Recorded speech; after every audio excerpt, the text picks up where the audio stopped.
ये ऐसे नहीं होता मित्रों। मैं शासन में बैठा हूं, मुझे मालूम है इस प्रकार से रुपया इतनी तेजी से गिर नहीं सकता। अरे ये नेपाल का रुपया नहीं गिरता है, बांग्लादेश की करेंसी नहीं गिरती है, पाकिस्तान की करेंसी नहीं गिरती, श्रीलंका की करेंसी नहीं गिरती। क्या कारण है हिंदुस्तान का रुपया पतला होता जा रहा है? 2013 में मोदी जी कह रहे थे कि करप्शन की वजह से इंडियन रुपी गिर रहा है, बट आज मैं आपको रियल रीजंस बताता हूं जिसकी वजह से हमारा जो इंडियन रुपी है वो गिर रहा है। सबसे पहला रीजन है टैरिफ्स।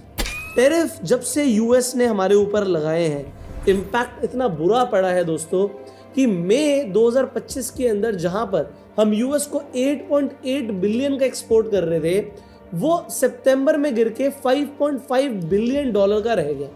37.5% हमारे एक्सपोर्ट्स गिर गए।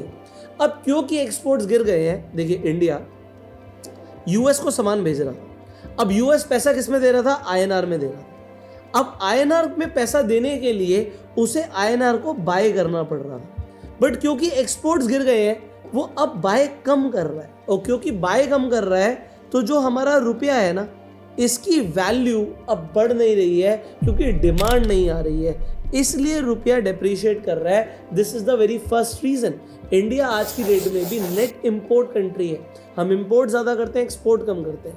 जो दूसरा सबसे बड़ा रीजन है वो है एफआईआई सेल कर रहे हैं, ये एक सेलिंग प्रेशर क्रिएट कर रहे हैं। तो अगर आप देखेंगे इस साल के अंदर जो फॉरेन इंस्टीट्यूशनल इन्वेस्टर्स हैं लगभग $18 बिलियन के स्टॉक्स बेच चुके हैं, जो कि होता है 1.5 लाख करोड़ रुपीस। अब क्योंकि एफआईआई बेच रहे हैं, अगेन इन्होंने क्या किया, आईएनआर की सप्लाई बढ़ा दी। जब बेचा तो रुपया में बेचा ना, तो रुपये में बेच के वो अपने देश में डॉलर ले गए।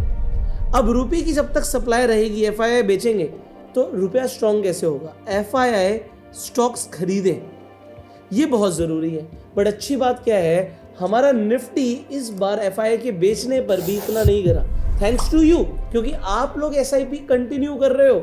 ऑलमोस्ट हर महीने 29,000 करोड़ की एसआईपी आ रही है।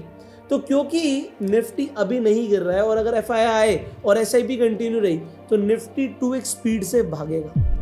और इसके ऊपर हमने एक लॉन्ग वीडियो भी बनाई है, इस वीडियो को शेयर कीजिए जिससे लोगों को समझ आए रुपया एक्चुअल में गिर क्यों रहा है।